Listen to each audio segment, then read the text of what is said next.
Hey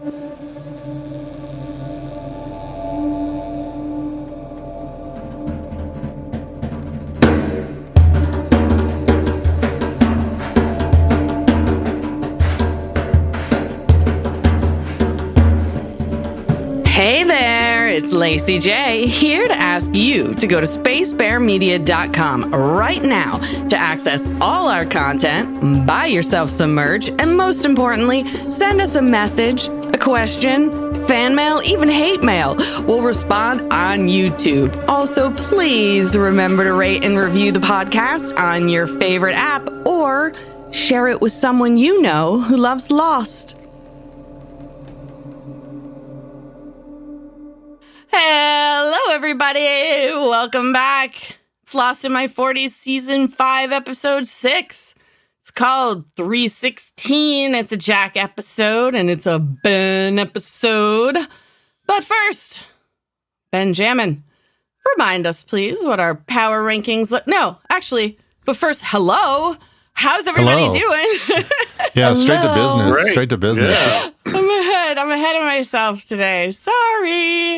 All right, Ben, remind us what the power rankings were after the end of Season 5, Episode 5, please. I will. No changes on the bottom. We've still got A-Aron in third place, negative 23 points. God. You know what? One of the Frenchmen actually made a run at fourth place or at third place, but came up. Montan came up 1 point short of A-Aron. So Oh, my God. He maintains the third spot.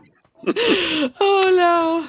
I should have voted for him in the worst. Right. Yep, I would have done it. You didn't. Yeah. So now Lacey has to continue to keep putting babies' pictures in the bottom rankings.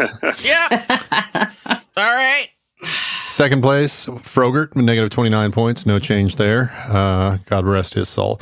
And in first place, we got Charles Widmore, negative 32 points. At the top, we did have some changes. Hurley falls out of the top three, and Locke takes a pretty commanding third place with 29 points. Hurley had 20, and he's dropped out. So Locke rocketed up that last episode. Sawyer in second place. Locke rocket. Sawyer in second place with 37 points, and Dan Faraday holds on to the top spot with 53 points. All right, Dan Faraday. Ben? Yeah? Would you mind taking us through episode 6, 316? I do not mind at all. Great. So we start somewhere in time on the island, and the first shot is very, very, very reminiscent, almost the same thing as the series premiere shot, Yes. where an eye opens. There's kind of a whoosh sound, and we see that it's Jack laying there. And basically the exact same position, dressed in almost the same clothes, wearing his suit, wearing his tie and all that, looking dapper. He stands up, sighs, and looks at a torn piece of paper in his hand that says only "I wish." And the rest of the note has been torn off and is missing. From far away, Hurley can be heard screaming, "Help! Anyone!" Jack runs through the jungle and then comes across, I guess, what is that, a grotto? Is that what that is? I don't know what a grotto is. I don't know. It's a little lake or whatever, a little Oh, like a pond lagoon. or something. A lagoon, at the bottom of a waterfall. And Hurley's in there. It's the same lagoon. It's the same lagoon like from season 1, or no, I guess it would be season 2, maybe, when they went to look for the guns. Oh, it is season 1, whatever the case may be. Yeah, and they get the guns and yeah. So I think it's the same lagoon. Yeah, so It's a swimming hole. it's a swimming hole, exactly. So Hurley's having trouble staying afloat, and he's got a guitar case, and he keeps trying to grab it, but it keeps kind of popping out of his hands. Of course, Jack sees this as such a dire emergency that he decides to jump what looks like 40, 50 feet headfirst into this lagoon. Head first. Fucking stupid. He doesn't know if there's rocks or anything. Seriously. Or This could have been a very, very quick end to the series. Yeah. Yeah. Crunch. Yeah, it's And the all end of a sudden, Jack. I could see it. Like, Hurley sitting there, dude. Goes black. Series is over. Yep. Dude. So Jack makes this heroic dive in. He goes in, helps Hurley, finds a place where the water's shallow enough for him to stand up. And Hurley says, "Oh my God, it really happened." To this, he's talking about, they're actually back on the island. On At the this island. point, Yeah. Jack sees Kate lying unconscious on a rock. He swims over and tries to wake her. She inhales sharply and says, "Oh, Jack, are we?" Jack says, "Yeah, we're back." Oh my Kate God. asks, "What happened?" Well, here's what happened. We go to our the only flashback 46 hours earlier. Which is basically like the entire episode is the flashback. Yeah, and this is essentially the last scene of the previous episode, just with slightly different shots. Yep. So we see Eloise Hawking lighting a candle and putting out her match. A door squeaks open and Ben, Jack, Son, and Desmond walk in. Eloise says, "I thought I said all of them." Desmond stares at the woman he met in The Constant with shock on his face.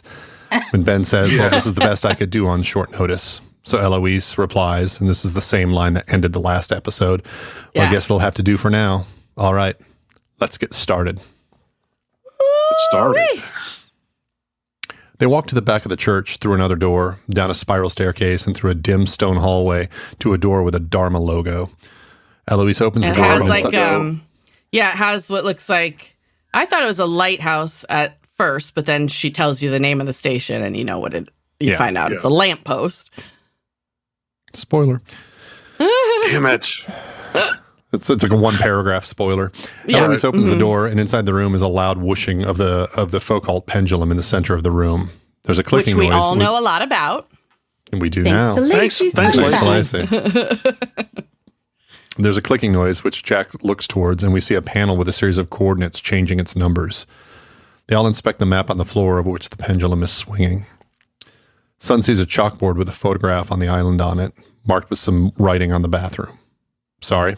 Bathroom. Yeah, I don't know. I'm not sure. I saw bottom think and it's on Jack, the- and it just kind of, whatever. I need to poop or something. Yeah. Seriously. Yeah, I just dropped a bucket of eels. Now I got to do it again. Oh my God. Bucket of eels. Son sees a chalkboard with a Wow. photograph of the island on it, marked with some writing on the bottom. Jack says, "What is this place?" Eloise Hawking replies, "The Dharma Initiative called it the lamppost. This is how they found the island." What? Oh, Lost title screen. Shit. Back to the pendulum. Jack wants to know if Ben knew about this. Ben claims he didn't. Jack doubts this and asks Eloise if Ben is telling the truth. Eloise says, "Probably not." Poor Ben. Nobody trusts him. Everybody's got Ben's number. Yep. While Eloise opens a drawer and pulls out a binder, Jack inspects the photograph on the chalkboard. The writing on the bottom says 9/23/54, U.S. Army, OP-264, top secret, eyes only. What? Eloise sighs and says, "All right, I apologize if this is confusing, but..." She turns to Jack, who is still staring at the photo. "Let's pay attention, yes?" Ooh. She's very schoolmarm. Oh, yeah. The room we're standing in was constructed years ago over a unique pocket of electromagnetic energy. That energy connects to similar pockets all over the world. The people who built this room, however, were only interested in one, to which Son says, "The island." Eloise continues, "Yes, the island. They'd gather Gold star proof." for sun. Yeah. Seriously. They'd gather proof that it existed. They knew it was out there somewhere, but they couldn't find it. Then a clever fellow built this pendulum on the theoretical notion that they should stop looking for where the island was supposed to be and start looking for where it was going to be. Oh. Jack interjects I'm and really says, wondering who this clever fellow was. Yeah. Gilligan? "Gilligan." "Hey there, little buddy. What you doing?" Mm-hmm. Jack interjects to say, "What do you mean, where it's going to be?" Eloise continues, "Well, this fellow presumed, and correctly as it turned out, that the island was always moving. Why do you think you were never rescued?" Now, while the movements of the island seem random, this man and his team created a series of equations which tell us with a high degree of probability where it is going to be at a certain point in time. Ooh. Windows, as it were, that while open provide a route back. Unfortunately, these windows don't stay open for very long. Yours closes in 36 hours. She hands Jack back the binder. Well. Okay. Desmond is incensed that they've gathered to go back to the island willingly. An annoyed Son asks him why he's even there. Desmond sighs and scoffs and says, "I came here to deliver a message." He turns to Eloise and says, "Daniel Faraday, your son sent me here. He wanted me to tell you that he and all the people on the island need your help. He said that only you could help them. He didn't say Jack. He didn't say son. He didn't say Ben. He said you. Eloise replies, but I am helping, dear. Oh, my God. Ooh. Desmond scoffs again, says the message was delivered, and turns to leave the room. As he's walking away, Eloise says she's sorry to tell him that the island isn't done with him yet. What? Oh, my God. A visibly angry Desmond turns and says, this woman cost me 4 years of my life, 4 years that I'll never get back because you told me I was supposed to go to the island, that it was my bloody purpose. Desmond turns to Jack and says, you listen to me, brother. You listen carefully. These people, they're just using us. They're playing some kind of game, and we're just the pieces. Whatever she tells you to do, ignore it. Before storming out of the room, Desmond turns once more to Faraday's mother and says, you say the island's not done with me? Well, I'm done with the island. Damn right. Doubt it. Right. You showed that island. Yeah. He's telling Penny this in his head right now. I'm really done. See how done I am with the island? Yeah, I'm done. There is a moment when only the swinging of the pendulum can be heard, and then Eloise says, Jack, the binder in your hands shows all of the air routes that fly over the coordinates where I believe the island will be in little more than a day. There's a commercial liner flying from LA to Guam. It's going to go right through our window. Ajira Airways Flight 316. If you have any hope of the island bringing you back, it must be that plane. You all need to be on it. It must be that flight. If you want to return, you need to recreate as best you can the circumstances that brought you there in the first place. That means as many of the same people as you are able to bring with you. Jack wants to know what happens if they can't get anyone else to go, and Eloise tells him the results would be unpredictable. Ooh. Ruh-roh. That doesn't sound good. Yeah, you want to be kind of precise in this situation. Yeah. Jack says, so that's it? We just get on that flight and we just hope that it works? That's all? Miss Hawking replies, no, that's not all, Jack. At least not for you. Oh. Eloise opens the door to an office and tells Jack to enter. She says Ben and Son have heard all they need to hear. She looks through a stack of papers on the desk and then hands an envelope labeled Jack Shepherd. Thunder Ben rolls. doesn't like that. What did you say, Derek? Ben doesn't like that he's getting secret conversations. Oh, hell Yeah. no. He's left out. He is. As she hands him the envelope, Thunder rolls, and she tells him that it's Locke's suicide note. What? What? Well, Jack just found out stammers. how Locke died. There we go. Answer my question pretty quick. Jack stammers out that he didn't know, and she says, well, why would you? Obituaries don't see fit to mention when people hang themselves, Jack. Whoa. Oh, my goodness. Damn. Jack is confused Wow. as to why Locke would do such a thing, and Eloise says, oh, there are many reasons, I'm sure, but the only one that matters is this. He's going to help you get back. John is going to be a proxy, a substitute. You need to, Oh my as God. best you can, recreate the conditions of the original flight, which is why you need to give John something of your father's. You Oh have my to get God. something that belonged to your father, and you need to give it to John. Jack. So Locke had to die to be the body to get them back? Mhm. Is that Wow. what's happening here? Holy sounds like it. shit.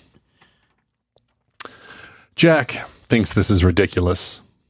Which, I mean, at this point, can you think anything's really ridiculous? No Yeah. shit. What you've seen. Yeah, I mean, Yeah, I mean, he Yeah. kind of comes to terms with that later when he's like Yeah. talking to Locke's body. Yeah. yeah. He says this is ridiculous. His father's been dead for 3 years. He doesn't have any of his belongings. Oh, geez, I wonder what might happen next. Yeah, exactly. Before leaving Jack alone in the room with only the sound of rain, Eloise says, stop thinking how ridiculous it is and start asking yourself whether or not you believe it's going to work. That's why it's called a leap of faith, Jack. Oh my Yeah. goodness. Big leap How many of faith. How many times has somebody asked him to take a leap of faith? Right. Benjamin Linus is sitting on one of the church pews. His hands are clasped in front of his face, and it looks like he's praying. A door opens, and Jack walks over and sits in the pew across from him and lets out a big sigh. He asks about Son, and Ben says she left. Jack wonders about Locke's body, and Ben says he has a friend looking after it. Ben wants to know what Eloise Hawking told him, and Jack says, nothing that matters. Oh, Oh my God. not the answer he wanted. Oh, hell Right? no. He starts questioning Ben about who she is and how she knows all that. Ben blows out a match and looks at the painting of the man on the wall. He says, Thomas the Apostle. When Jesus wanted to return to Judea, knowing that he would probably be murdered there, Thomas said to the others, let us all go, that we might die with him. But Thomas was not remembered for his bravery. His claim to fame came later when he refused to acknowledge the resurrection. He just couldn't wrap his mind around it.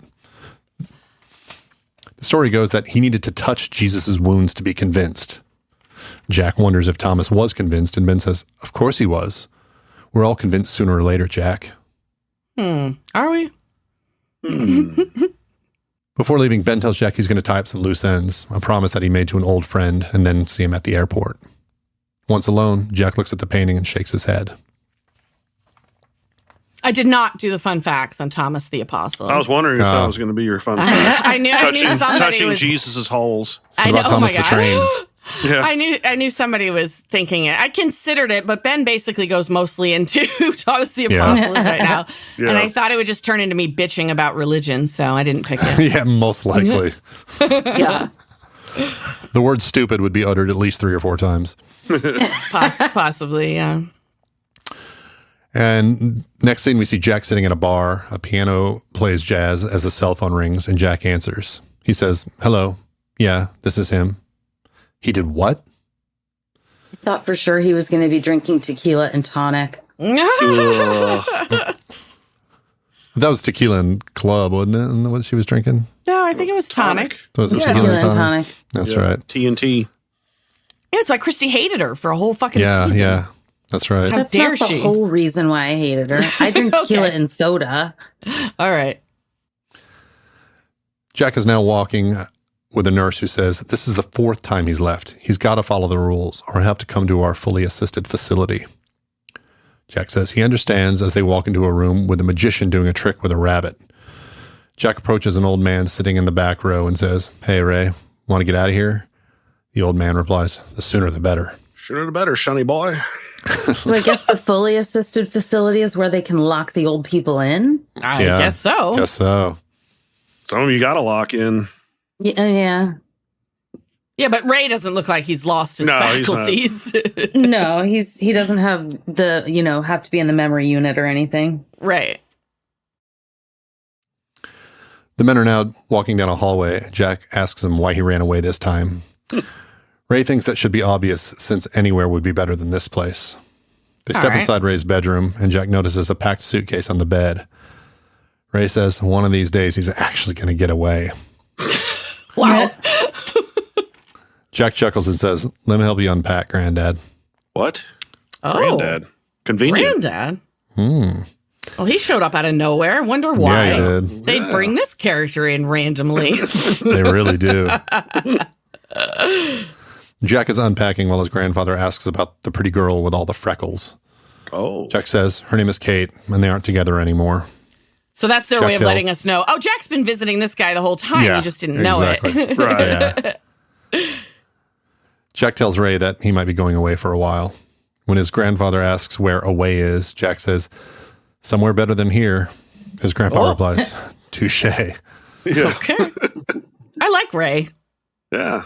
Yeah, I'm surprised Ray wasn't like, can you take me with you? I know, Seriously. right? I'm packed. Let's go. Oh, you're not with freckles anymore. Okay. That's right. Jack pulls one last shirt out of the suitcase and is shocked to see a pair of shoes that fit underneath it. He asks his granddad if they belong to him, and Ray says, no, those were your father's. There we go. Oh, shit. Filled it in perfectly. Mm-hmm. He says, your mom sent me a box of his stuff after he died, and it must have gotten mixed up when I packed up for a quick getaway. Get away. Wow. Jack asks if he can have them, and Ray says, yeah, be my guest. Well, it's all coming together. Yeah. Jack walks into his apartment, flicks on the light switch, and then goes to the kitchen. He pours a drink as he hears footsteps and a light thud. Jack slowly walks through his apartment and into his bedroom, where he finds Kate lying on the bed. Booyah. Oh, yeah. She asks him if he's still going. That was the creepiest fucking sound I've ever heard. Oh my god. She asks him if he's still going back to the island. And she's like crying too. Like she looks like she's been like crying for hours. Yeah, but we know her. When she cries, she wants to get fucked. Mm-hmm. It's Kate's That's MO. very true. That's true. She's a pretty simple creature. Well, when he confirms that he is going back to the island, then she says, then I'm going with you. Jack tries to ask about A-Aron, but Kate stands up and says, no, don't ask questions. If you want me to go with you, you'll never ask me that question. You will never ask me about A-Aron. Do you understand, Jack? Jack agrees. Holy fuck. Yeah, she was serious. Kate Do you think thanks him. Do you think she ditched him because he was in the bottom of the power rankings? That's what I was thinking. Yeah. Fucking loser kid. I'm not. I did not adopt you for third place. Oh my goodness! Wait, where the fuck is Aaron, Derek? Yeah, where is he? Don't ask. Oh, that's a good point. All right. At this point, they lay down to play a game of 3-hole. Oh my god! Oh. The next morning, Jack he seems very, very perky in the morning. Yeah, might have been. He got him Lost some his cake nut last all over night. Kate. Yeah. Yeah, had some deadly sperm backup going. That's all that was the problem for them. Finally last got rid of season. that pesky kid. Yep. Yeah. It's a good Lightning fucking his morning. load. Yeah, lighten the load in more ways than one. It's great. Let's have some orange juice. Maybe I'll make pancakes. It's a fucking great morning. So yeah, Jack's pouring some good OJ on the table and goes to the kitchen to pour some coffee. Kate enters, and they say good morning to each other. Enters. Kate notices Christian's shoes and tells Jack he might want to consider wearing hiking boots if they're going to the island. Thanks, He laughs Kate. and says they belong to his father.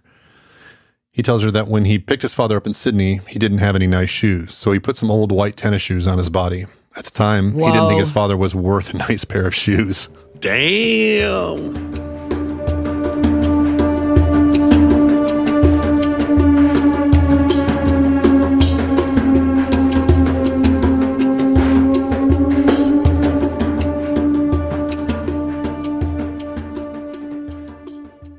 Okay, first of all, harsh, Jack. Oh my God. And second of all, oh my goodness. We've been like identifying Christian Shepherd walking around the island because of those white shoes. And now we know why they were on his feet. It's kind of wild. Well, it's convenient. You know, so like Kate said, you need hiking shoes, not dress shoes on the island. Well, yeah. I mean, when you're a corpse, you don't want to like have bad shoes because you'll probably start to get sores. Right. Yeah. As you start decaying. Yeah. Kate wonders why he would hold on to something that makes him feel sad. But before Jack can answer, the phone rings. Kate tells him to go ahead and answer it, and that she'll see him at the airport. Jack picks up the phone, and on the other end is a wet, bloodied Ben standing in the marina. What? Oh, my God. Oh, look, that's what happened to A-Aron. Oh, God. He just finished eating him. Yeah.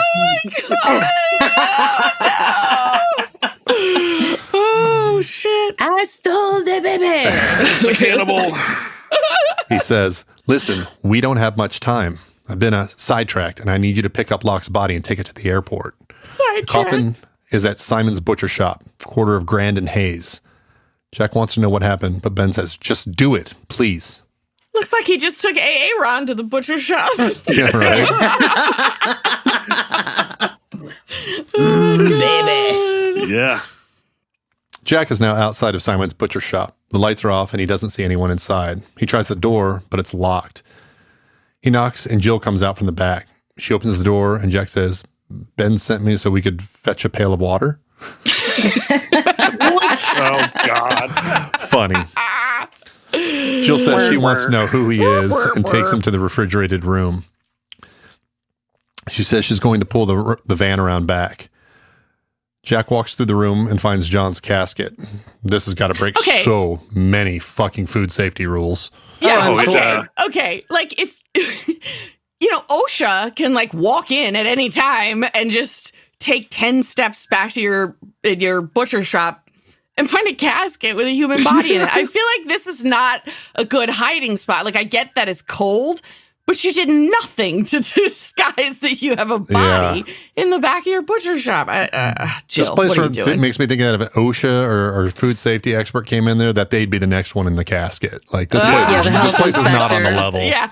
Well, yeah, they pay him off. it- The mob probably uses that butcher shop too. Yeah, I guess it wouldn't Exactly. be OSHA. OSHA's more like safety. You're right. It'd be the health department. FDA. Nah, my bad. The FDA Yeah. or the USDA. I mean, Yeah. who But knows? they don't even inspect beef themselves. The grade A you have on is just voluntary. Yeah, that's that's weird, lovely. isn't it? Yeah. The slaughterhouse just grades themselves, so I'm sure there's truth in that. Yeah. I'm sure that they're all honest. Oh, Of course. Definitely. Yeah, everyone that runs a giant corporation is a good person. yes. Yes, they don't need any regulation. Nah.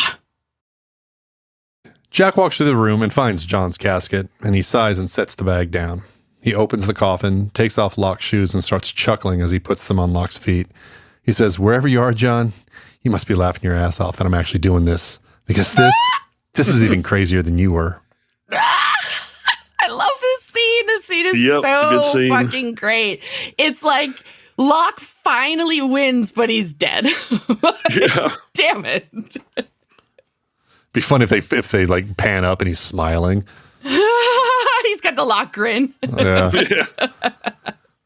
Jack exhales deeply and then places the suicide letter on Locke's chest. He says, "And here, you can have that back. I've already heard everything you had to say, John. You wanted me to go back? I'm going back. Rest in peace." Whoa. Jack is now standing at the check-in counter at the airport, being questioned by the ticket agent as to why he's taking Mr. Bentham's body to Guam. Jack says it was his wish to be buried there. The agent explains to Jack that they'll need to open the casket and inspect the inside. But Jack is only half listening as he notices Kate arrive. She seems to be trying to avoid his gaze. Jack signs some Looking paperwork. hot, too. Oh, yeah. With Looking hot. sunglasses, hair tied back. Hot. He was thinking about last night. She wasn't. Maybe she was regretting it. That's why Yeah. she's like, I don't even want to look at you. She's like, "You have big hands, so I thought, but man, Yeah. But just eeny, peeny, weeny." it's not No, the I don't size of the believe wave, It's that. the motion of the ocean. No, I Bullshit. do not believe that. Jack has a monster cock in my brain. But I mean, she slept with him a million times before. It's not like it was the first time. Million. Wow. I think it was like, isn't that the second time they banged? No, because they I'm were sure together they were for a banging when while. they Living were with together. each other. Yeah, I guess that's true.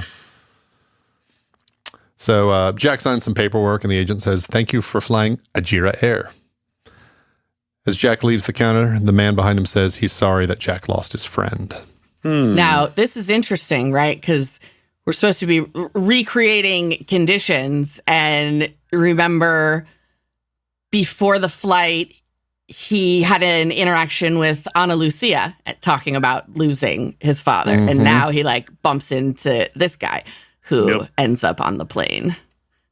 You know, if I saw one of those Oceanic 6 getting on my plane, I'm getting I'd off get that the plane. fuck the plane, I am yeah, not exactly. getting on a Right, plane right. with them. Like, these people are pretty fucking famous. And I'm thinking, yeah, you're so right. It didn't even occur to me. You're sitting on the plane, you're looking around, you're like, oh, wow, that's one of the Oceanics. And Oh, then if that's there's another 6 one. on the same plane. Oh, Yeah. that's, well, Yeah. 5. But yeah, Yeah, just 5, be like, actually, I think maybe I'm sick and I need to Yeah. get off this Yeah. plane right now. That's an excellent point, Derek. I'd pull one of those, this motherfucker is not real, if that would get me off Oh, the that plane. crazy lady. Yeah. I'm not wearing a fucking mask. Oh, you could Oh, do God, that those too. people, too. Yeah. Uh-huh. Last time I checked, this is America, and it's free. Oh, my God. Freedom. Sovereign citizen. Oh, God. Those people are real. They do that. They like I don't have know. driver's licenses and they claim that they don't need a driver's Or license. they get an and- international driver's license Yes. nonsense. Yeah. I'm not driving, I'm traveling. You're driving. Yeah. Yeah. I go down rabbit Driving me holes nuts, sometimes buddy. on YouTube, and I like to I like to watch videos of like entitled white women getting arrested because they're fucking hilarious. And sometimes they have those sovereign citizen like Yeah. people, and I've seen that Yeah. before. They're just nutty libertarians is basically what they are. Which it could be redundant. Yeah. Those two things kind of go hand in hand. Yeah. The new Oh, libertarians fuck. aren't like the old. No. They're basically just right-wingers that don't want to say they're right-wingers. Right. Yeah, exactly. Or the right-wingers that don't want to have, like, police and firemen. No, what they are is they're right-wingers that don't want to do what like even the libertarians before were mentally, they were pretty lazy, let's face it. But the new ones, they don't even want to do even a little bit of reconciliation of their ethos with the way the world actually works. Like they are just totally detached from reality. Oh, absolutely. Yeah. Which is basically everybody on the right has gone that way, where it's just Yes. Yeah. Do not believe what your eyes see nor what your ears hear. It's just like, well, I mean, Trump literally said that to a crowd at one point. He literally said, what you're seeing on the news is not what's happening. Yeah. Mm-hmm. It's fucking, like, literally. And amazingly, but I thought I knew this would happen. We're going to have a Trump-Biden election again. I can't even. Trump is going to win the Republican nomination. Oh, absolutely. No, of course. Yeah. This is going to be a really fucking crazy, weird year in this country. Yeah. And I like, the whole world is watching, I'm certain, in horror, except for a few dictators are excited. Trump will win if Biden faces him. I worry about it. Yeah. Well, I'm just fucking terrified. I think people don't realize, like, yes, Biden won by like 7 million more votes, but that's not what matters. He only really won by about 40,000 votes in certain swing states. And he still won't win Texas. Trump could easily win. He could easily win because our system is so fucked up. I don't even know if I'm ready for this year. It might just break me and my. I'm terrified. It's really. God, we already started looking at property in Costa Rica. We did in case nice we had there. to flee. Nice. We did actually. I found a couple little villas I wouldn't mind buying and live. But the thing is, I don't want to have to flee the country. I want to be able to live here in the place that I want to live in. I pretty much can't. Yeah. Anywhere I would want to go won't have me because of the MS. Wait, what? Huh? Anywhere I would want to go won't have me because I have MS. I don't understand other countries? What you mean. Like, they just won't let you be a citizen because you I would have cost MS? them too much money. Because they have free healthcare in those countries. Yeah. Like, Canada won't take people who have MS. Oh my God, I had no idea. Fuck Canada. Yeah. I don't know about fuck trapped. Canada. That's a stupid fucking rule. But I mean, as far as countries go, Canada's a pretty decent one. But they're pretty hell? Awesome to us. And that's like common in a lot of countries? Yep. I've looked into it. Do you have to go through like a health check, or can you just say that you don't have it? I'm sure that they do background checks on people. Yeah, I mean, if they have that rule, then I'm sure that, you probably do. Because it can take a long time to be a citizen. You would have to first go and get like a visa. Be 1 year. Well, the thing is, like, if we fled to Costa Rica, I wouldn't look for Costa Rican citizenship. I would stay an American. We looked into the laws, like, you can buy property there as an American. You can still collect Social Security when you live in Costa Rica, and they don't have any fee on it. Like, they don't take a part of your Social Security. That's why there are a lot of tax it. Thank you. There are a lot of American expats there because they collect their Social Security. And they have good healthcare, and they will give it to roads. Christy, you should check into.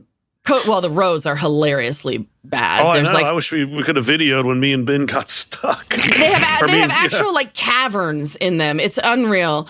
When we were fording these creeks, they're like, just go over there. It's not deep. Yeah, it almost sinks the whole damn vehicle. Yeah, it's wild. And these people, they just drive through it, and it's so normal there. And when you're not used to it, it's just, you're sort of like, what the fuck? I remember how many times I had to stop for like a herd of cows, and you just had to sit and wait for them to cross the road. We were stuck. I remember so amazing. There's this huge hole of water. We thought it was huge, and a Toyota Corolla just goes right through it. They're like, oh, okay. Because they just know. They know. But it looks like a giant. It looks like your car could just fall into a hole. That's why we avoided it and thought we took the easier route, which it wasn't. Yeah. We went through the mudslide and got stuck. Christy, I would check. Nice. I would check Costa Rica. Like, they have an incredible healthcare, and people in Costa Rica actually have a longer lifespan than a lot of other countries because of their healthcare. And all they'll do is ask if you want women or weed. Oh, when you're on the beach. Women, weed.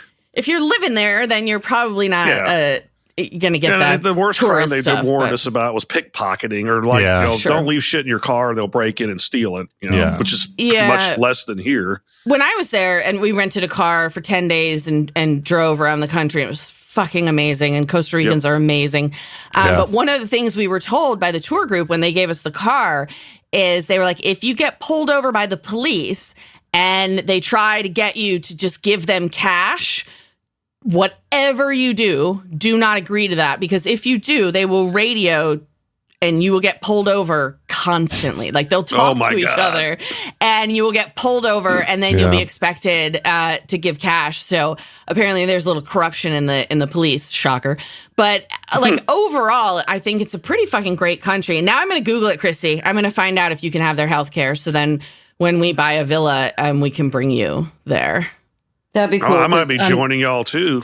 Yes. I'm terrified. Let's have a commune in Costa Rica. I could afford to live there without working anymore, technically, with what I have. Not here, but there I could because it's so much cheaper.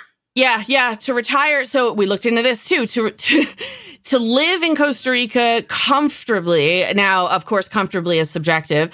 You need about $1,500 to $2,000 a month per person, I guess. Yeah, my God. I know, right? It's like what? That's my like fucking rent's $1,200 itself.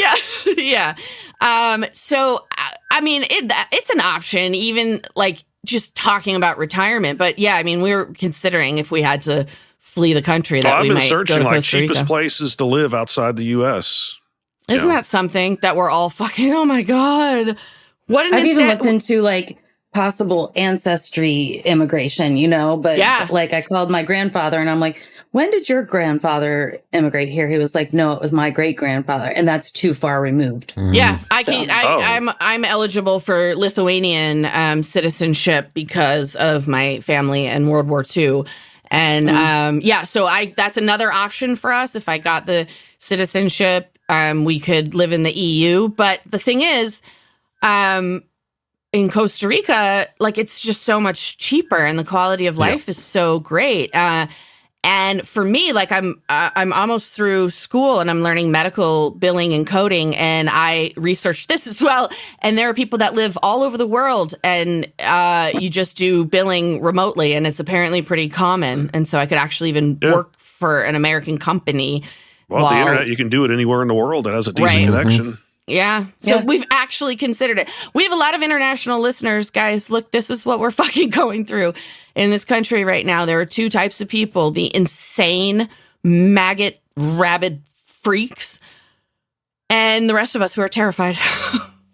It's really kind of unreal. I don't know how we got here. 316. Yeah. Let's get in a plane crash instead. That sounds like more fun. Yeah, seriously.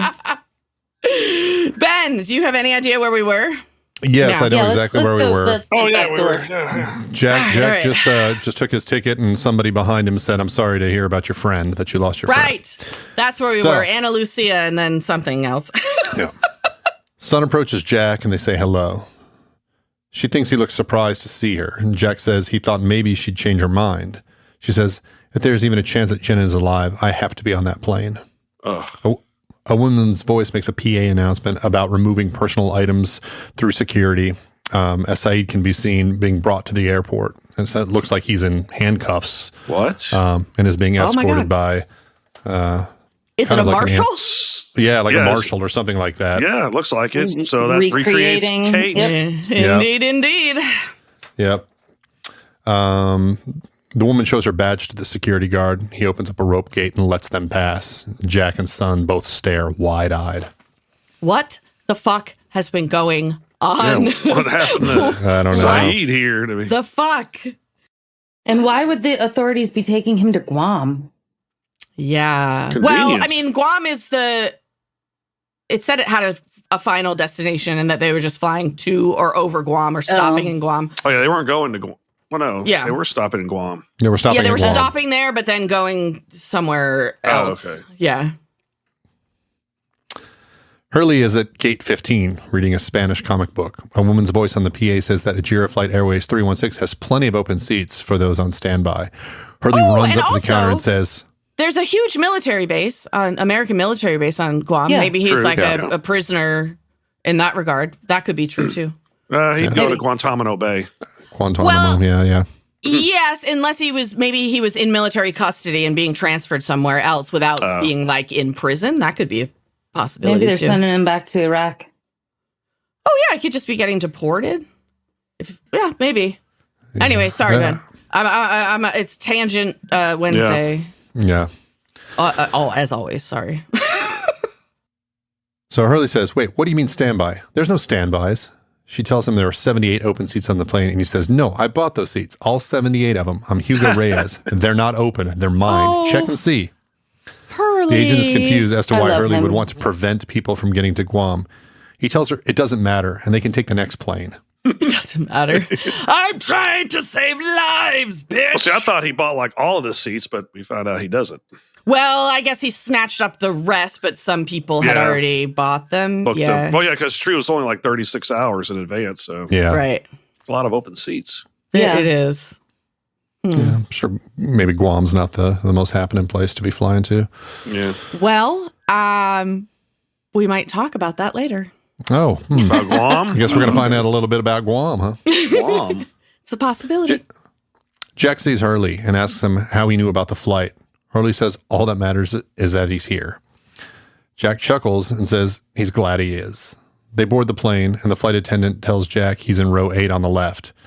As Jack walks through the plane, he sees Saeed, who looks as if he wants to say something, but then Saeed glances at the woman next to him, frowns, and looks away from Jack.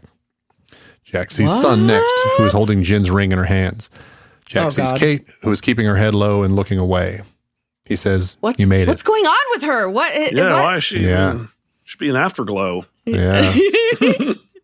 Maybe he was selfish. Oh, he finished too quick. Yeah, it's been a while. He had a lot pent up in there. So I guess that could be. He says you made it. And Kate says, "Yeah, but my butt still hurts." Oh my God. Wrong hole. Kate replies, "Yeah, I made it." Jack continues walking to a seat and sits down. Hurley enters carrying a guitar case. Oh, a guitar case. A Charlie, the flight attendant says, homage. That should be everybody.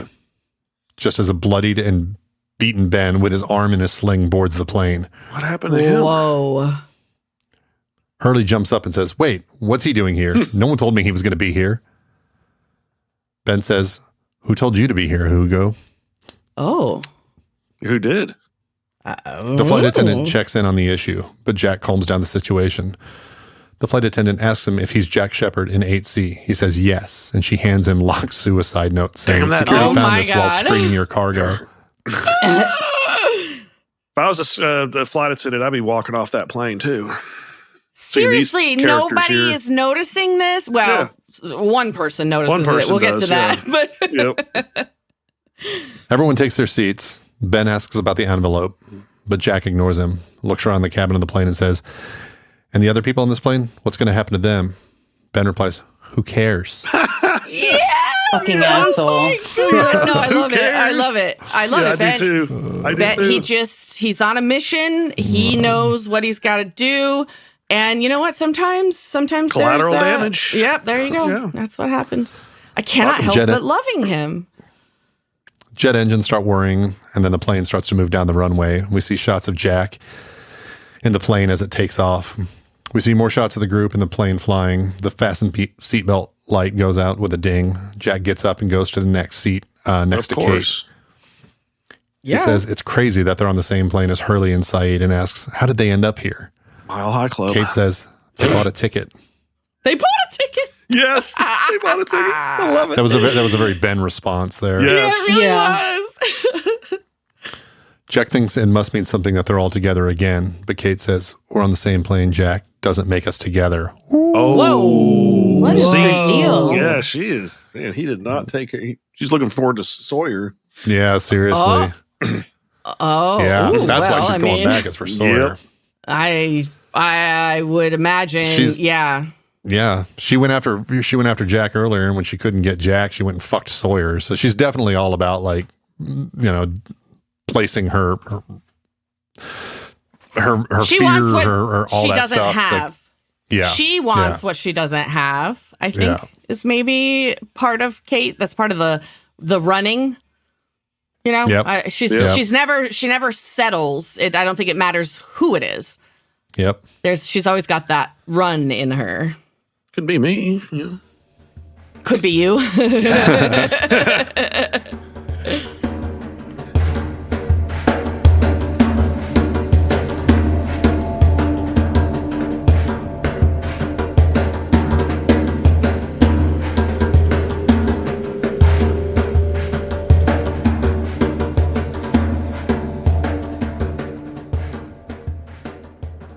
Just then, a smooth, silky voice comes over the PA system. Good afternoon, ladies and gentlemen.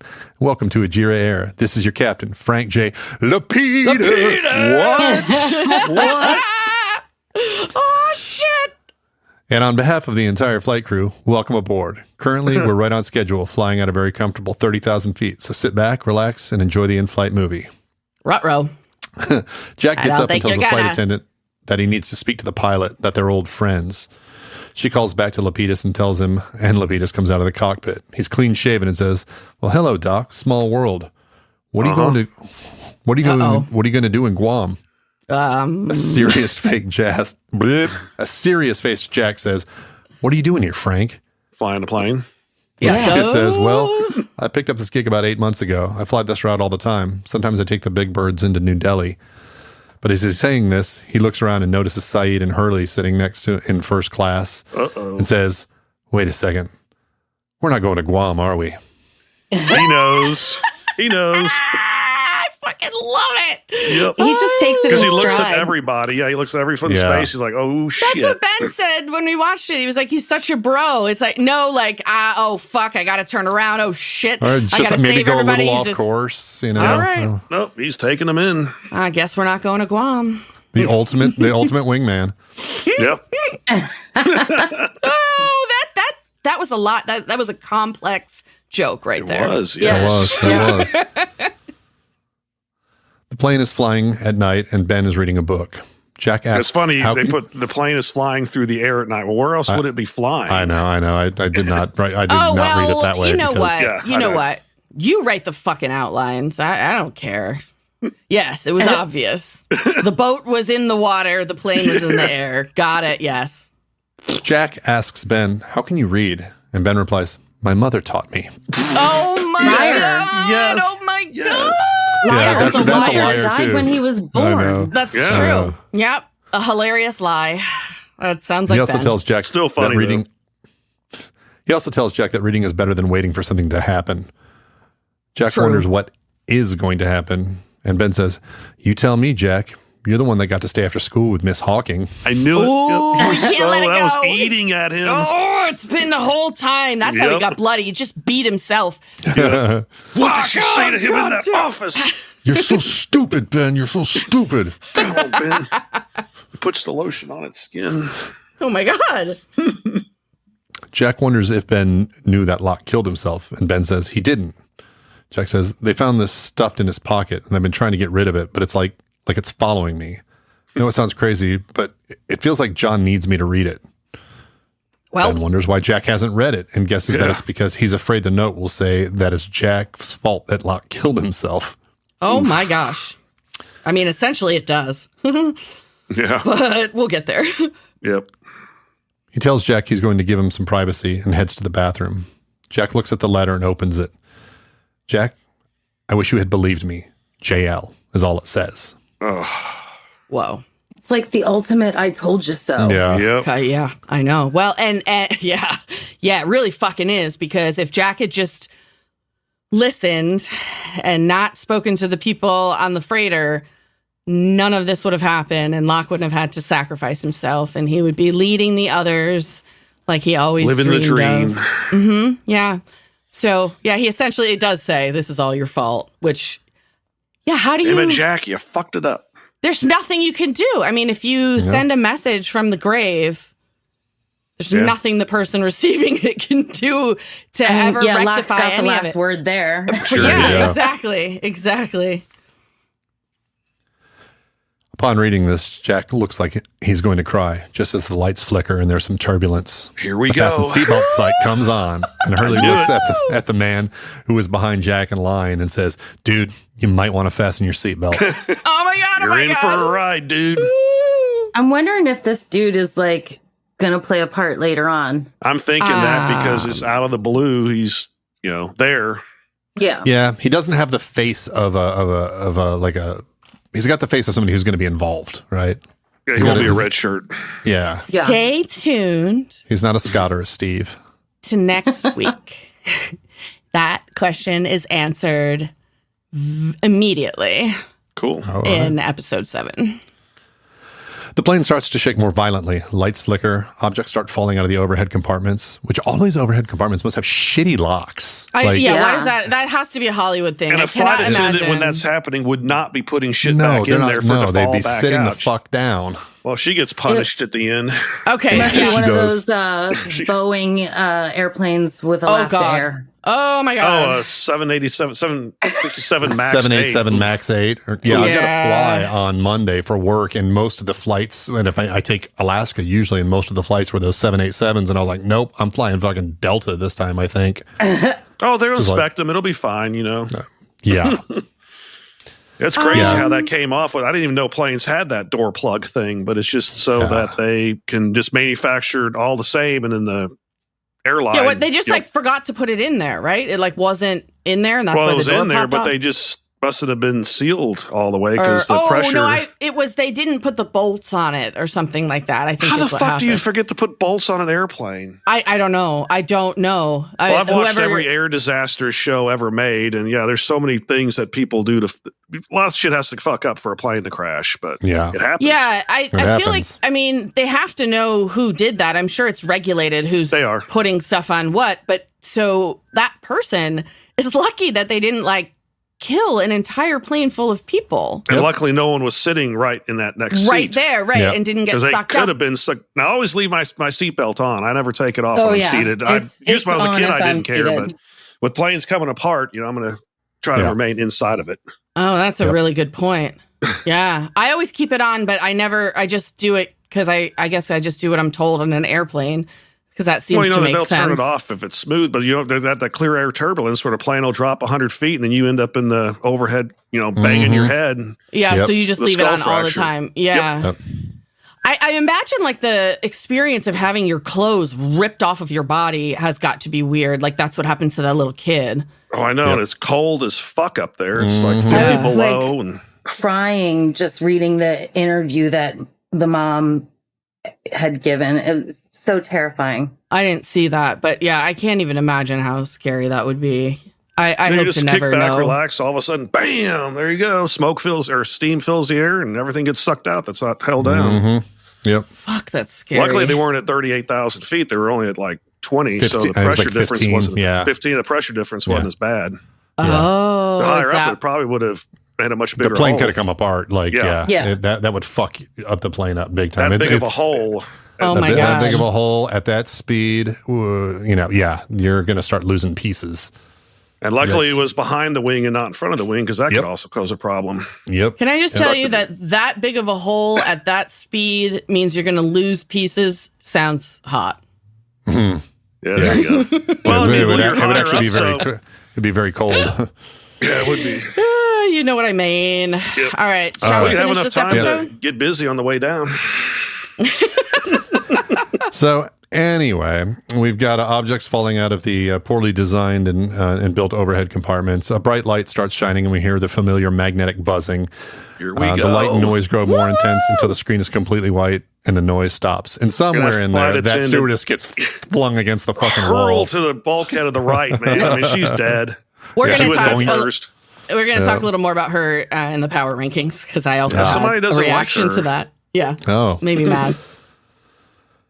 Somewhere in time, on the island, the white on the screen dissipates, and the camera is back on Jack's face as he's lying in the jungle, just like the beginning scene.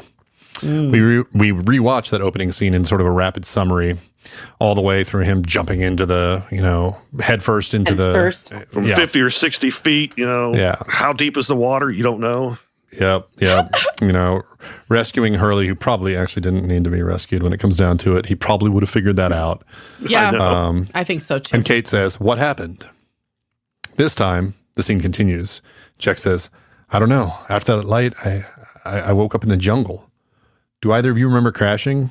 Hurley says, "Crashing? No. One second I'm being tossed around. The next thing I know, I'm in the lagoon." Where's the plane? What no is pieces happening? of plane? No. Where's Seats? the plane? The plane.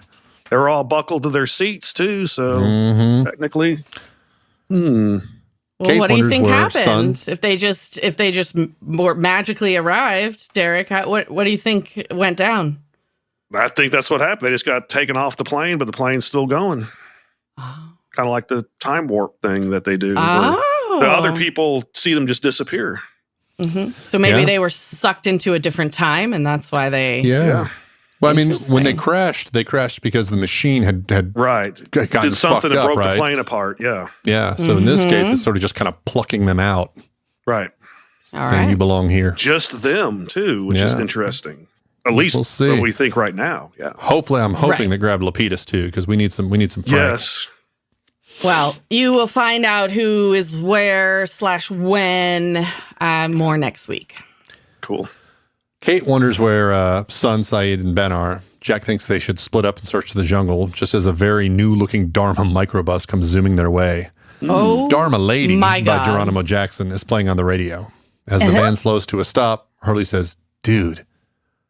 The driver stops, grabs a rifle, gets out of the van, and points it at the three of them. And Hurley says, "Jin?" What? And Jin, wearing a Dharma uniform, looks surprised and then smiles. What Lost the hell? title screen. End of episode. That came out of absolutely nowhere. Okay, first of all, last week we had the Sawyer Jin reunion, which was amazing. And then this week we get this. I'm covered in goosebumps right now. What a great Jin in a fucking freaking ending. Dharma uniform. What the hell? Oh, what an ending. I love Jin when Workman. Lost does that. Jin Workman, exactly. I love when Lost does that, when they just give you this like 10 seconds at the end of an episode that just rocks you. And it's like, holy fuck. Completely out of left field. Are you ready for some fun facts about Guam? Yes. Yes. Okay. All right. So, we're excited about Guam. the native people of Guam are called Chamorro, and they are the oldest civilization in the North Pacific that inhabits the islands of Micronesia, which Guam is one of. The island's population of around 160,000 people receives about 10 times that amount of tourists every year. So that answers your question, Ben, or your statement. People do go there. However, Yeah, I guess so. not a lot of Americans. The most common tourists in Guam are Korean, Japanese, Russian, and Chinese. It's closer to them. Yeah. Yeah, exactly. It's a long-ass flight for us. Yeah. Since the end of World War II, Guam has been an unincorporated United States territory. That means that its people have U.S. citizenship and a non-voting delegate in Congress. So we don't give them voting power, which is weird. They cannot vote. Fucking stupid. Puerto Yeah, it doesn't make Rico. sense. They cannot vote for the president, and their delegate has no say in policymaking or political decisions. But in turn, there was an agreement for that. The central government, the U.S. government, has limited influence on local Chamorro policy. So there is a trade-off there. When I was researching this, I did see like there are groups that want the U.S. to go away. There are groups that want citizenship. It's definitely like mixed politics in Guam. A quarter of the island's land is owned by the United States military for naval and Air Force base, joint base. It is the largest U.S. base in the Pacific, and it's estimated that about 10 to 15% of the population of Guam belongs to the U.S. military. Guam was a Spanish colony for over 300 years, and the Chamorro language is so close to Spanish that it can often look and sound like an archaic version of today's Spanish that we know. Also, of course, thanks to the Spanish, the people there are very religious, 85% of which are, by no surprise, Catholic. They have a slogan, a long-time slogan, which is where the American day begins, because Guam is the first place where the sun rises on U.S. soil.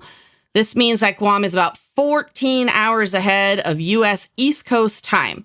So when the sun sets on Guam, it has yet to rise in most of mainland United States. It is far away. Wow.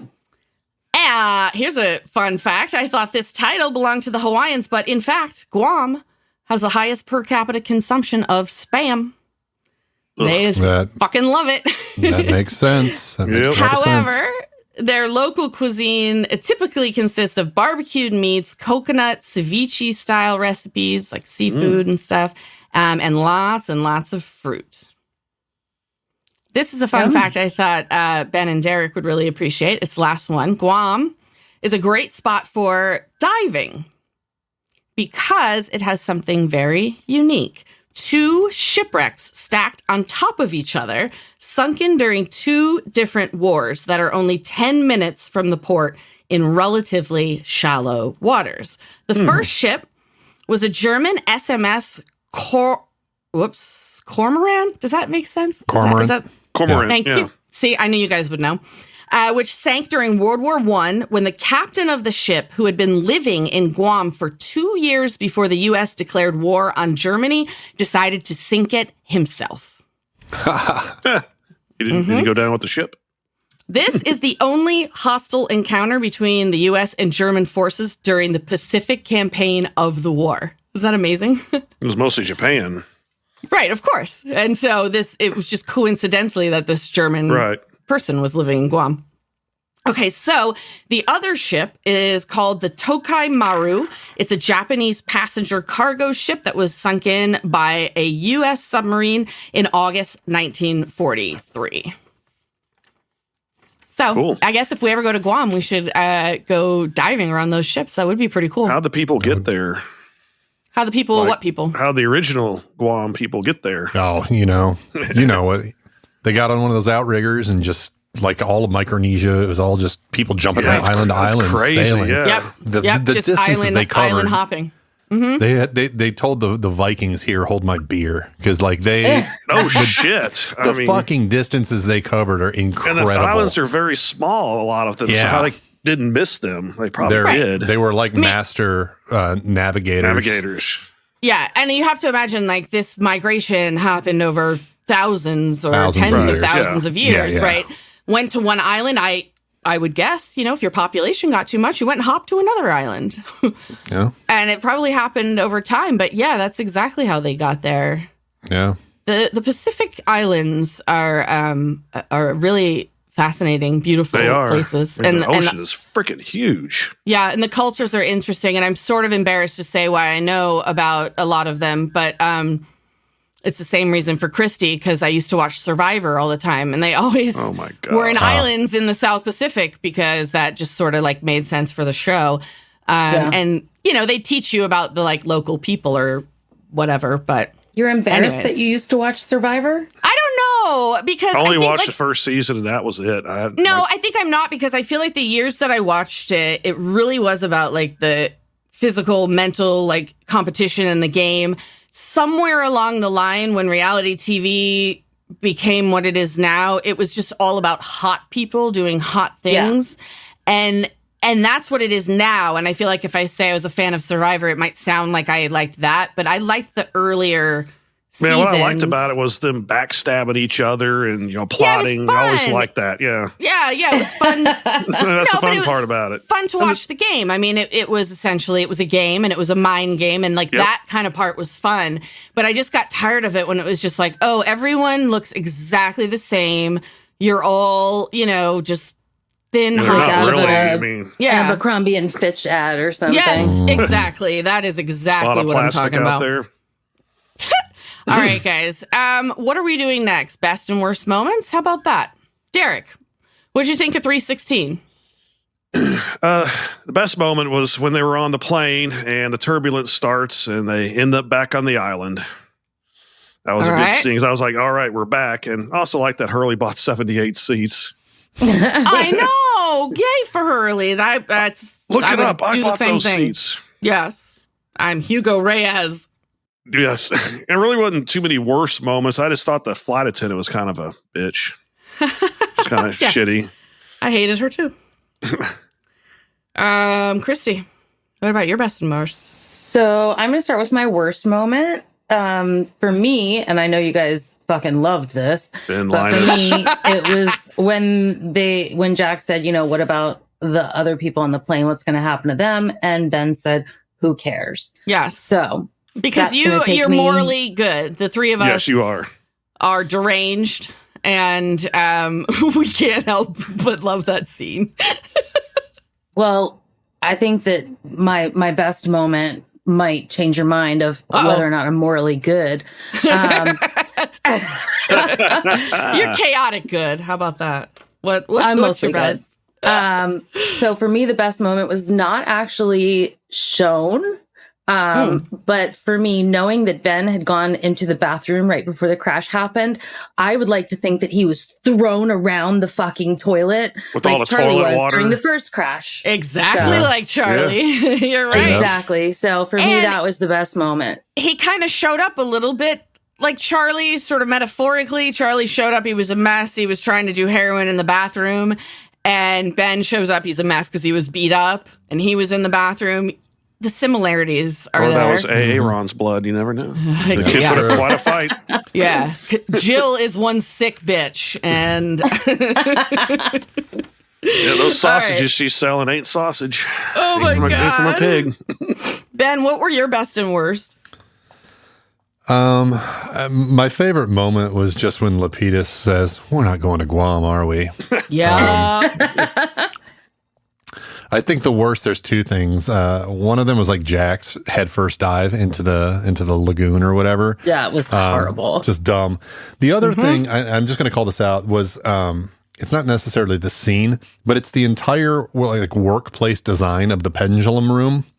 Not very ergonomic, is it? No, I've got to imagine I got to imagine that at this point, Eloise Hawking has probably had about 10 hip surgeries from walking around, and all of a sudden, bam, that thing just knocking her into the wall. Because OSHA would not like it. This is where OSHA comes into play. This is where OSHA comes in. The entire point of that system is to not have anything interact with it. Why in the fuck would you put a bunch of computers and desks all around this thing and have people zipping past it all the time? It's the wind of them walking by could affect it. It's just dumb. Yeah, it should have been in a separate room all by itself. They can put all their old, antiquated machines in a room next to it. I understand why they did it. It looked cool, but all I could think about the entire time when I was watching that scene was when people were talking was all of a sudden them just getting slammed off camera. That would have been funny. Oh, you're crazy, but you don't really want to bam. I'm done with the island. Bam. I'm done with this. And my fucking leg. You're so mad. You're so mad at the Dharma Initiative over this. Oh my God. Their office design is poor. Seriously, man. OSHA does not approve. Nope. I had a few best and worst. Best moment, the eye opening and Jack in the same position, because it's like immediately you're just like, fuck yeah, we're back. Here we are. And then I had two quotes, same as you, Ben. Wait a second, we're not going to Guam, are we? And then also, dude, you might want to fasten your seatbelt. Dude. Two worst moments. Also, Jack jumps in head first. What are you doing, you dum-dum? And then when Kate says, "You'll never ask me about A-Aron, do you understand, Jack?" So something happened there. And you can tell that she's really hurt. So, yeah, that's mine. She sold it to Ben for dinner. That's right. Oh, she sold him to Ben. She sold him to Ben, and he was just like, oh my God. Had him with some fava beans and a nice Chianti. Barbecue sauce. Yeah. Oh my God. Hey, you killed him, so. Oh my God, leave me alone. We're just eating a new them. meaning to baby back ribs. Exactly. Oh my God. I want my baby back. Ben.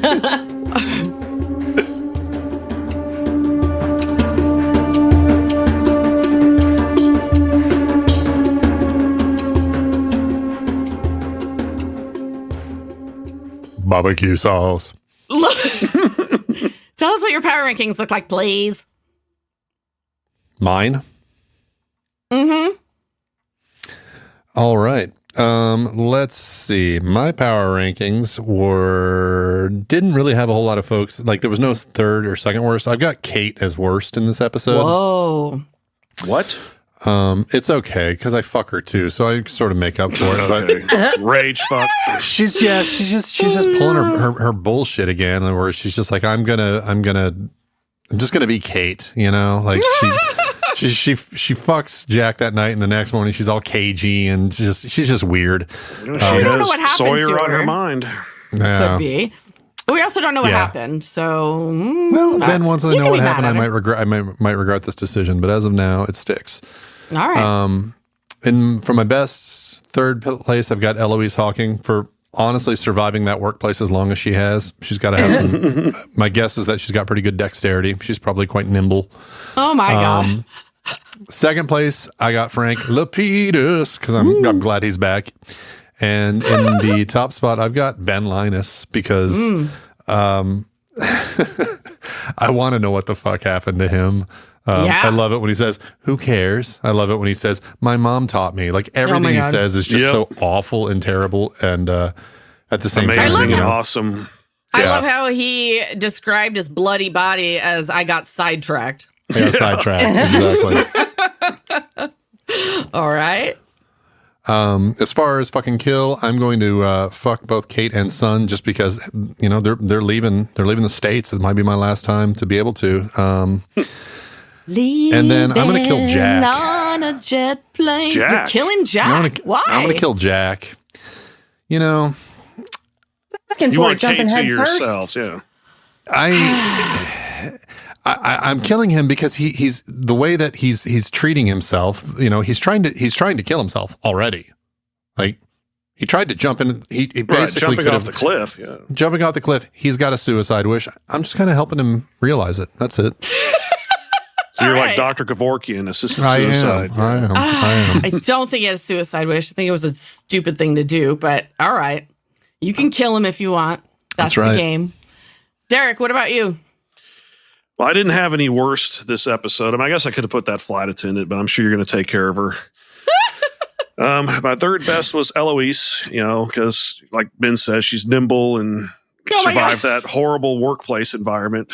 I love it. She was winning. Didn't make me as angry as Ben, but Second, I actually like Jack in this episode. He's kind of grim and morose, but I still, I liked his little conversation with one-sided conversation with Locke in the meat locker. Locke in the meat locker. Hey. Yeah, that was an amazing scene. Yeah. Yeah. And then number one, of course, Christy's favorite, Ben Linus. Because, in his way, he got everyone back together. Now they're all on the plane and apparently on the island. And his one-liners were good. And I'm just going to fuck great. Kate. I liked her in the airport, too, looking very nice with the sunglasses. And I'm not going to kill anybody this episode. Wow, you really you're just not mad about this episode. I mean, the one I would have killed, A-Aron, he's already been eaten, so. Oh, my God. All right, I'll go next. I only have one in the bottom, and it's in the third place because I didn't think that he deserved higher than that. And that I put Desmond, which is another sort of shocker. Well, so here's why. Yeah, I can see why. Because he came in, he delivered the message, but all the mother said is, "But I am helping, dear." He doesn't get any other, information on that. Yeah, I was frustrated by that, too. Yeah, and then just leave. So you don't really know if you accomplished what you accomplished for Daniel. And it's like you came this far and then just got mad and left. So that kind of irked me.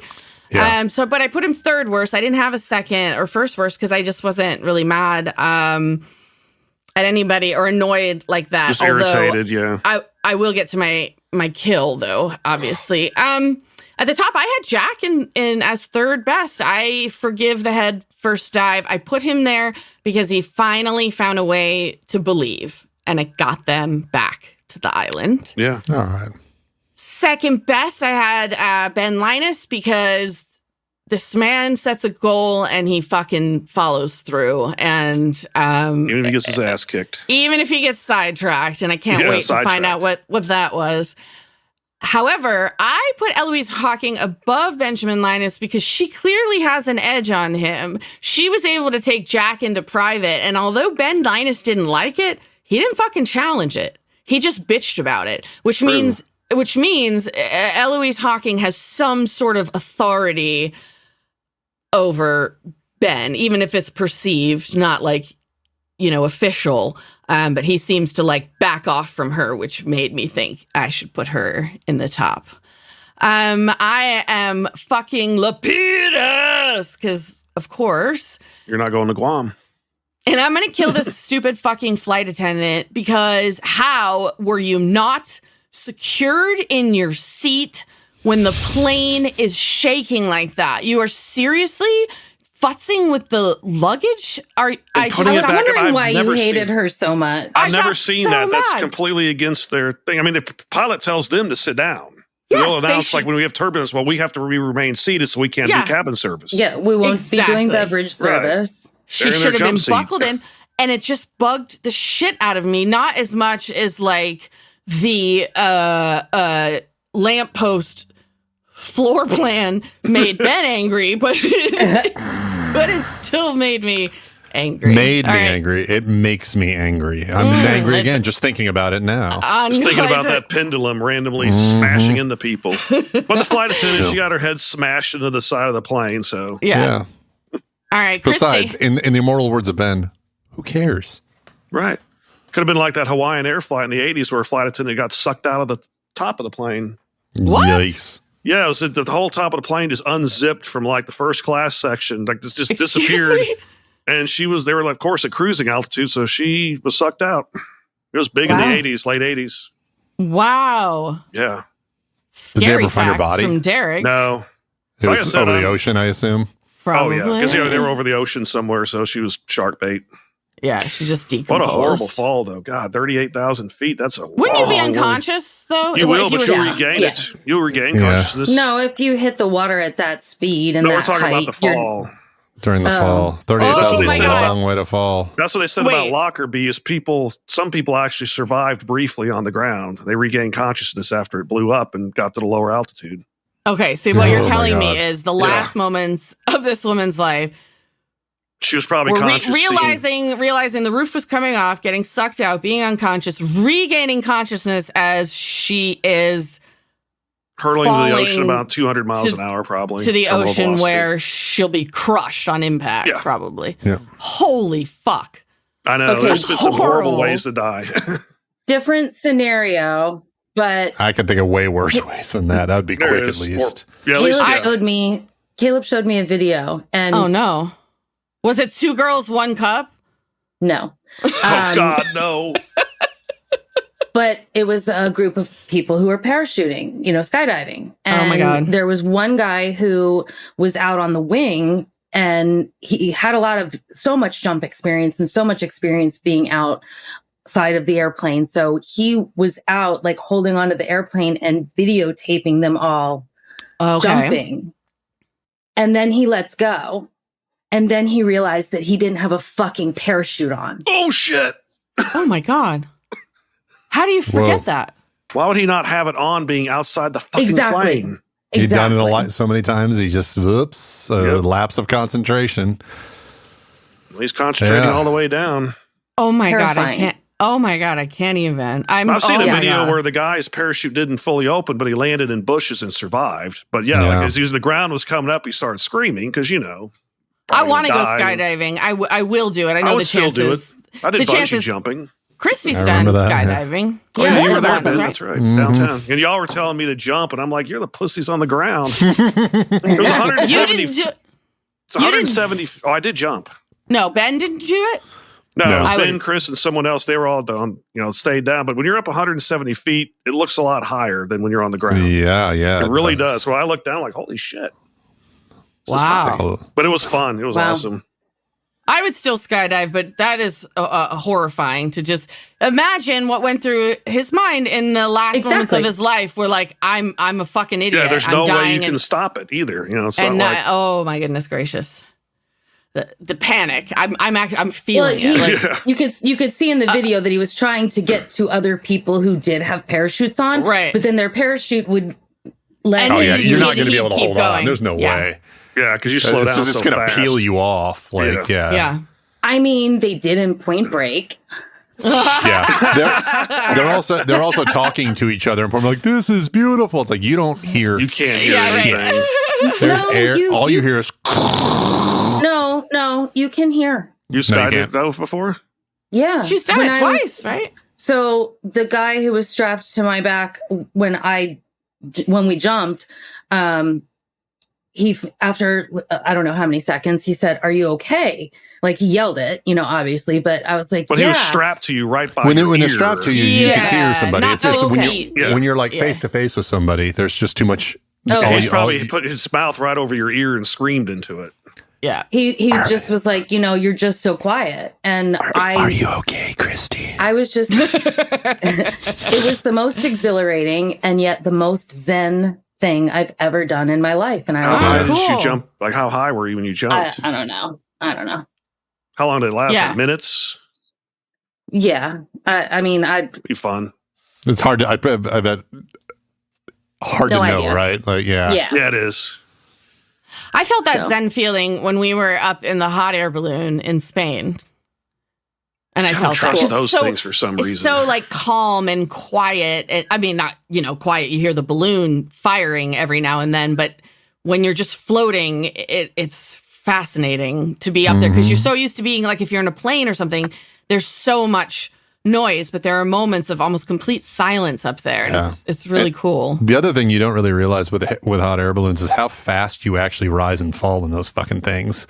Yeah. Or like the guy that went up into the stratosphere and jumped out of 100,000 feet. Holy shit. Cool. Like 106,000 feet. It was Red Bull or whatever. I watched the video. Yeah. I remember he broke that. the speed of sound. Yeah, absolutely. Crazy. Yeah, because there's the wind, the air pressure so low up there, you can get really, really fast. Yep. I don't know if I could be actually getting slower the entire time. Like once he went past maybe 10,000 feet, he would have gotten slower the last 90,000 feet for the most part. Well, you know what we should do? We should jump from the stratosphere into the power rankings. I think so. Why don't you give us the final? Wait. You forgot. I didn't get to tell mine. Yeah. Didn't we? Well, then we should jump out of the stratosphere into Christy's power rankings. Yeah. I could have swore I said Christy, and then we did that, but we didn't. No, we just went on a tangent. Yeah. Yep. Oh, my fucking God. So, take two. You know what we should do, guys? We should dive into Christy's rankings and see see what she thinks this week. All right. Go ahead. So, in the bottom, I only have Ben as the absolute worst. Of course. I know I'm predictable. Whatever. Who cares? In the top, I only have 2. In second place, I have Hurley for buying all the remaining seats on the flight.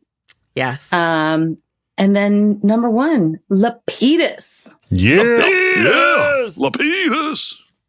I'm going to kill Ben. And I'm going to join the Mile High Club and fuck Lapidus. Hey, now. There you go. Who wants a mustache ride? No, it's shaved. I know. Yeah, his hair. I did have 2 honorable mentions. I forgot when you mentioned Hurley. I had a Hurley as an honorable mention, and also Ray. I really enjoyed Granddad. I would hang out with him. Yeah, he seemed fun. Yep, he's probably pretty lonely. He probably enjoy the company. Yeah, I can do magic tricks. No, I can't. But I. Sorry, I just had like a brain fart. Let me go get the Cialis over here real quick. You just had like a Mitch McConnell moment. I really did. Oh yeah, where you froze. That was so weird. That was so weird. It was like my entire it's just mind. Your ADHD. That's all. It might have. My entire mind went blank. What it sounded like was you had gone to a place conversationally that anything you were going to say after that was going to be really stupid. So you just stopped. You're like, actually, I could do magic trick. Wait, and in your head, I think this is going nowhere. Just stop. No, that's what the weirdest thing was, is there was nothing in my head. It was just like I was gone for a second, and then I came back. It was like, what just happened? It was. I did have a Mitch McConnell moment. Jesus Christ. Glitch McConnell. Woo. Ben, please tell us what the fucking scores are.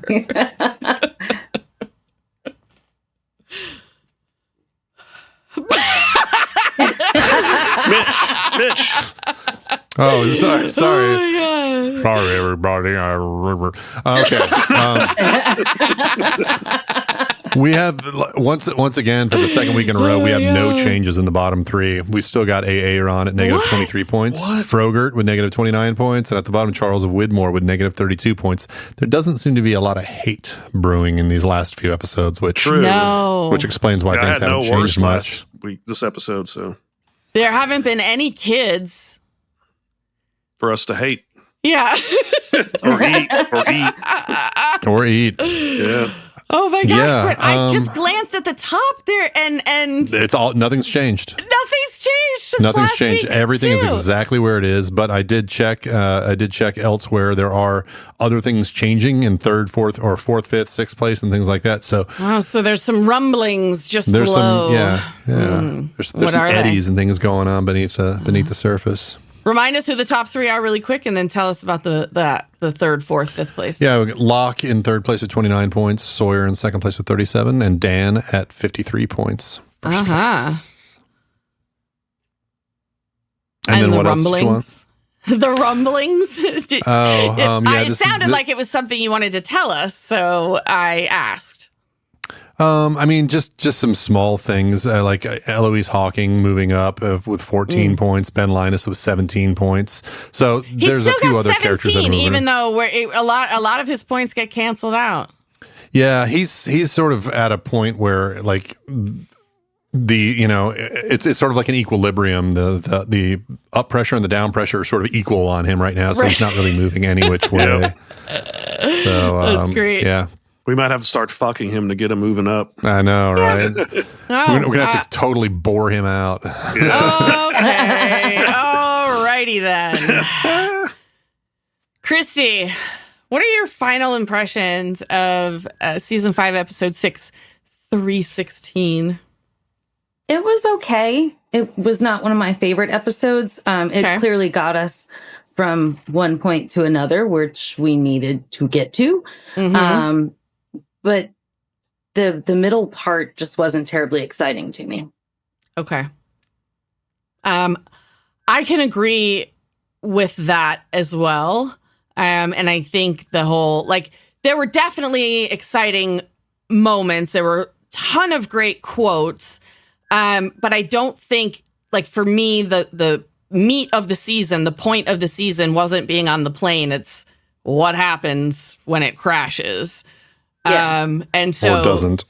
Or doesn't. Right. And so I can tell you, I can agree with you in that regard, although I do think it had a bunch of really awesome moments in it, which we've kind of already covered. So I don't think I need to go into that. But I am loving the new mysteries surrounding A-Aron and Ben and Kate and Saeed, what is going on with all of these characters. I appreciate that introduction. Ben, what about you? I mean, it was an okay episode. We're back on the island. That's what's important, right? This is the whole thing about the show is the stuff that happens in LA or the stuff that happens in Seoul or whatever. I'm sort of let's get back to the fucking island. The reason why I loved this show was because they were having these wacky adventures on this fucked up, mysterious island. And you didn't know what was going on. I understand that there's this, there's all this mystery and stuff also happening in LA and there's all this intrigue. But to me, get back to the fucking island, and I'm glad this episode brought us there. So hoping now it's worth it. Yeah, totally agree with you. And I think that's part of the brilliance of the writers is, once the Oceanic 6 went back, we kind of went through that withdrawal with them. Yeah. It's we got to get back there. We need to be on that island. And I think that was emotionally put us in the same state as the survivors and the Oceanic the Virgin 6. Mary statues, or what was inside of them. They came from my treehouse. Yeah. All right, Derek. How about you? What are your final impressions of season 5, episode 6, 316? And did it make any questions for you? Oh yeah, it made a few of them. But I thought it was an okay episode. I mean, the beginning and the end were good for me. I like the Eloise kind of explaining a few things, but then the middle section was kind of let's move on. Okay. At least Ben's one-liners kind of kept that going. Yeah, indeed. But yeah, everyone's going back to the island, including Locke in a box. We find out that he may have hung himself, but don't know why. I've learned that the island seems to have been around for a very long time, and they use this lamppost to keep track of it. Yeah. So some of my questions are, why is Ben beat up? Why is Saeed in cuffs? And why is Jin wearing a Dharma uniform? Oh, my goodness. And what happened to A-Aron? Oh, he's eating. I already know what happened to him. So chopped. Good news, Derek. There will be answers to your questions. Not next week. Well, there will be some answers to your questions, just not these questions, because next week it's going to be fucking February, by the way, the 7th, and we get to watch the life and death of Jeremy Bentham. Finally, it's a Locke episode, it's a Derek episode, and we get to see what happened after Locke pushes the wheel and witness his death firsthand. Get ready. We'll see you next week. Bye. Bye. Now.